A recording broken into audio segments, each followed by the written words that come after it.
언니들, 솔직히 우리끼리 이야기해봐요. 어제 저녁 샐러드 한 접시로 정말 잘 참았다고 생각했는데 밤 11시가 넘어서 나도 모르게 라면 물 올린 적 있지 않나요? 아니면 아이들 남긴 밥 아깝다고 한 숟가락, 두 숟가락 먹다가 결국 밥 한 공기 다 비벼 드신 적은요? 그리고 나면 밀려오는 그 끔찍한 자괴감. 아, 내가 또 졌구나. 내 의지는 왜 이렇게 쓰레기 같을까 하면서 잠들기 전까지 스스로를 탓하잖아요. 그런데 언니, 그거 아세요?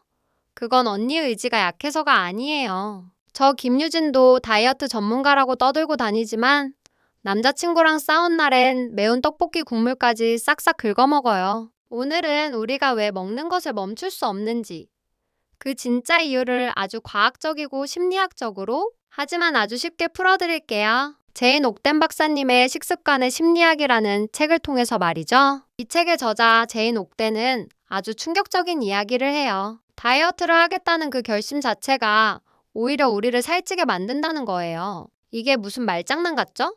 그런데 심리학에서는 이걸 제한적 섭취 이론이라고 불러요. 쉽게 말해볼게요.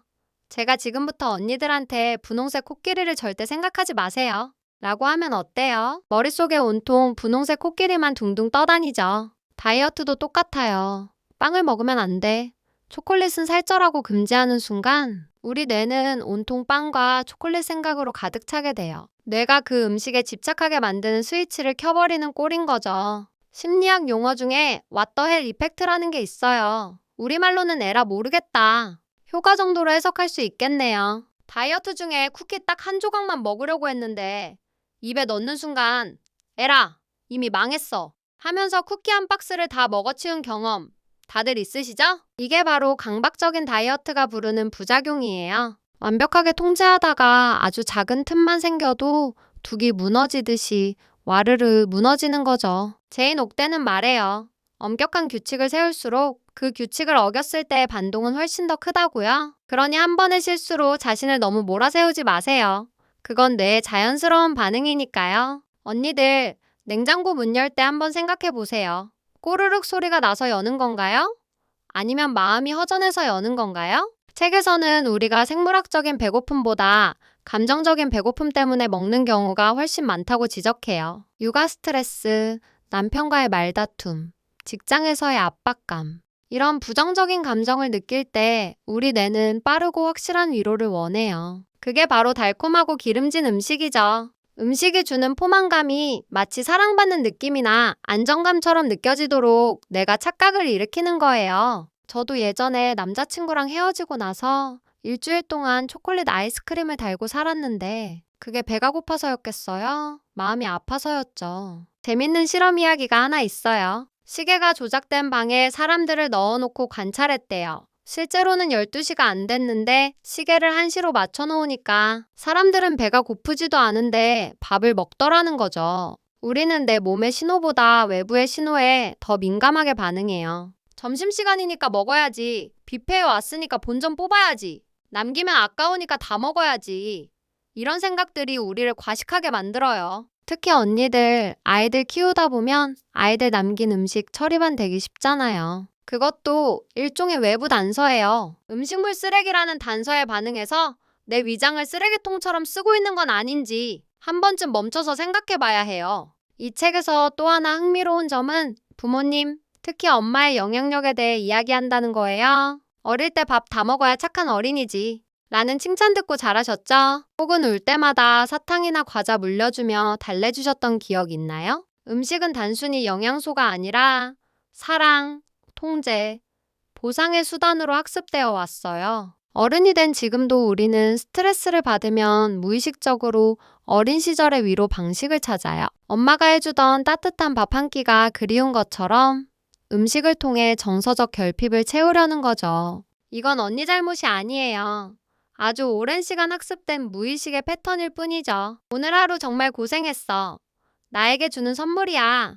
하면서 치킨 시키고 맥주 따는 날 많으시죠? 저도 그래요. 마감 끝내면 무조건 삼겹살에 소주거든요. 그런데 제인 옥대는 음식을 보상으로 사용하는 습관이 위험하다고 경고해요. 음식이 훈장이 되는 순간 우리는 힘든 일이 있을 때마다 먹을 자격을 부여받게 돼요. 반대로 다이어트 한다고 맛없는 닭가슴살만 씹고 있으면 그건 벌을 받는 기분이 들죠. 다이어트가 벌이 되고 폭식이 보상이 되는 이 구조. 너무 슬프지 않나요? 우리는 음식 말고 다른 것으로도 충분히 스스로를 위로하고 칭찬할 수 있어야 해요. TV나 인스타그램 보면 어때요? 다들 애둘 낳은 엄마 맞아? 싶을 정도로 날씬하고 예쁘잖아요. 48kg이 표준인 것처럼 떠들어대는 미디어 때문에 우리는 거울 볼 때마다 내 몸을 미워하게 돼요. 책에서는 신체 불만족이 폭식의 가장 큰 원인 중 하나라고 말해요. 내 몸이 싫으니까 내 몸을 학대하듯이 굶기거나 반대로 마구 먹어버리는 거죠. 어차피 망가진 몸인데 뭐 하면서요? 하지만 언니, 그 기준은 가짜예요. 포토샵과 조명으로 만들어진 허상을 쫓다가 소중한 내 몸을 미워하지 마세요. 거울 속의 나는 누구보다 열심히 살아온 증거니까요. 제로 콜라니까 괜찮아. 현미밥이니까 많이 먹어도 돼. 혹시 이런 생각 해보셨나요? 이걸 건강 후광 효과라고 해요. 건강하다는 라벨이 붙으면 우리는 무장해제되어 평소보다 더 많이 먹게 된대요. 실제로 저지방 쿠키라고 쓰여 있으면 일반 쿠키보다 50%나 더 먹는다는 연구 결과도 있어요. 몸에 좋은 음식이라도 칼로리가 0은 아닌데 말이죠. 다이어트 식품 쇼핑하느라 돈 쓰고 살은 안 빠지고 오히려 통장만 다이어트 되는 슬픈 현실. 이제는 무엇을 먹느냐보다 어떻게, 얼마나 먹느냐에 집중해야 할 때예요. 육아하랴, 일하랴, 집안일하랴. 대한민국 3040언니들 스트레스 장난 아니잖아요. 스트레스를 받으면 코르티솔이라는 호르몬이 나오는데 이 녀석이 아주 못된 짓을 해요. 식욕을 폭발시키고 특히 복부의 지방을 저장하려고 하거든요. 원시시대에는 스트레스가 곧 식량 부족이나 위협이었기 때문에 몸이 에너지를 비축하려고 했던 거예요. 그런데 현대사회의 스트레스는 맹수가 아니라 시월드나 상사잖아요. 도망갈 필요도 없는데 몸은 자꾸 에너지를 쌓으려고 하니 억울하게 뱃살만 늘어나는 거죠. 언니가 게을러서 찐 게 아니라 너무 치열하게 사느라 찐 살일 수도 있어요. 그럼 어떻게 해야 할까요? 제인 옥대는 역설적인 해결책을 제시해요. 바로 금지를 금지하라는 거예요. 먹으면 안 돼가 아니라 먹어도 돼 라고 스스로에게 허락해주는 거죠. 신기하게도 언제든 먹을 수 있다고 생각하면 지금 당장 미친 듯이 먹고 싶은 욕구가 사라져요. 집에 초콜릿 쌓아두고 언제든 먹어도 된다고 생각하면 오히려 며칠 동안 손도 안 대게 되는 경험. 해보신 분들은 아실 거예요. 음식에 대한 통제권을 규칙이 아니라 나에게로 가져오는 과정이에요. 먹는 것은 죄가 아니에요. 즐거움이죠. 이제 시계나 식판 말고 내 위장에게 말을 걸어보세요. 지금 진짜 배가 고픈 거니? 아니면 그냥 심심한 거니? 이걸 내 수용성 감각을 키운다고 해요. 배고픔 신호를 알아차리는 연습이 필요해요. 1부터 10까지 숫자를 매겨보세요. 1은 쓰러질 듯 배고픈 상태, 10은 토할 듯 배부른 상태, 3 정도일 때 먹고 7 정도일 때 숟가락을 놓는 연습. 처음엔 어려워요. 우리 몸의 센서가 오랫동안 무시당해서 고장나 있거든요. 하지만 아이 목소리에 귀 기울이듯 내 몸의 소리를 자꾸 들어주면 몸은 다시 정확한 신호를 보내주기 시작할 거예요. 혹시 밥 먹을 때 스마트폰 보거나 TV 보시나요? 입으로는 밥이 들어가는데 뇌는 뉴스를 보고 있으니 밥 먹은 기억이 없는 거예요. 그러니 금방 또 허기가 지죠. 오늘부터 딱 한 끼만이라도 마음챙김 식사를 해보세요. 음식의 색깔, 냄새, 식감을 온전히 느끼면서 천천히 씹는 거예요. 마치 미식가가 된 것처럼요. 저도 급할 땐 마시듯이 먹지만 주말 아침만큼은 커피향 맡으며 천천히 마셔요. 그러면 한 잔으로도 충분히 행복해지더라고요. 양보다 질, 속도보다 깊이를 느끼는 식사.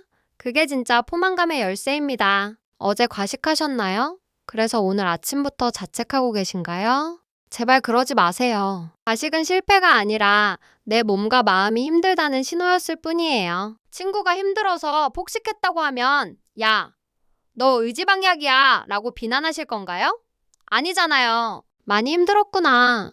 괜찮아 라고 위로해주겠죠. 그런데 왜 자기 자신에게는 그렇게 가혹한가요? 스스로에게 친절해질 때 폭식의 고리도 끊어집니다. 비난은 스트레스를 부르고 스트레스는 다시 폭식을 부르니까요. 나를 용서하는 것. 그게 다이어트의 가장 강력한 무기입니다. 살을 빼서 행복해지는 게 아니라 행복해야 살이 빠집니다. 마음이 편안하고 삶이 만족스러우면 굳이 음식으로 헛헛함을 채울 필요가 없어지거든요. 언니들, 오늘 하루는 칼로리 계산기 내려놓고 좋아하는 음악 듣고 산책도 하고 나를 위한 시간을 조금만 가져보세요. 몸무게 숫자가 내 가치를 결정하지 않아요. 당신은 이미 충분히 아름답고 사랑받을 자격이 있는 사람입니다. 다이어트는 나를 괴롭히는 숙제가 아니라 나를 돌보는 즐거운 습관이 되어야 해요. 마지막으로 오늘 바로 시작할 수 있는 작은 팁 하나 드릴게요. 일명 333 법칙, 하루 3번. 식사 전에 3초간 눈을 감고 심호흡하고 3가지 감사한 일을 떠올려 보세요. 오늘도 맛있는 음식을 먹을 수 있어 감사합니다. 이 짧은 의식이 뇌를 진정시키고 폭주를 막아줘요. 먹기 전에 잠깐 멈추는 이 작은 틈이 식습관을 완전히 바꿔놓을 거예요. 거창한 계획은 필요 없어요. 오늘 저녁 식탁에서 딱 3초만 투자해보세요. 내 몸을 대하는 태도가 달라지는 걸 느끼실 거예요. 얼마 전에 남자친구랑 파스타 먹으러 갔는데 제가 크림 파스타를 시키니까 놀라더라고요. 예전엔 샐러드만 깨작거리더니 웬일이냐고요. 제가 웃으면서 그랬어요. 나 이제 행복하게 먹고 건강하게 살기로 했어. 그리고 정말 맛있게 한 그릇 싹 비웠어요. 신기하게도 죄책감이 안 드니까 후식으로 케이크 생각이 안 나더라고요. 오히려 기분이 좋아서 같이 1시간 동안 걸으면서 데이트했어요. 억지로 참는 것보다 기분 좋게 먹고 기분 좋게 움직이는 것. 그게 진짜 지속 가능한 다이어트 아닐까요? 우리 언니들 누구보다 열심히 살고 계신 거 알아요. 아이 챙기랴, 남편 챙기랴, 일하랴. 정작 자기 자신은 맨 뒷순위로 밀어두고 계시죠. 그래서 몸이 보내는 힘들다는 신호를 배고픔으로 착각하고 계신 건지도 몰라요. 이제는 그 순서를 조금만 바꿔보세요. 내가 행복해야 아이도 남편도 세상도 행복해 보여요. 맛있는 거 드실 때 살찌면 어떡하지? 걱정되시나? 이 맛이야. 나 진짜 잘 살고 있네 라고 생각해주세요. 당신의 식사가 위로가 되고 축제가 되길 진심으로 응원할게요. 오늘 제인 옥된 박사님의 이야기를 통해 배운 것. 딱 3가지만 기억해요. 첫째, 금지하면 더 먹고 싶어진다.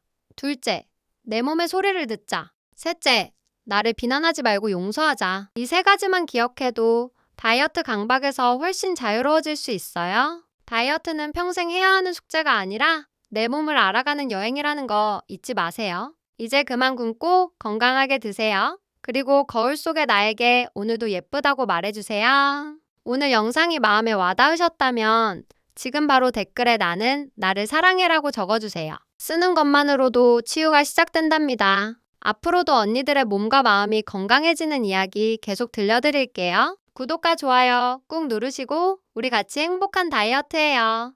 안녕.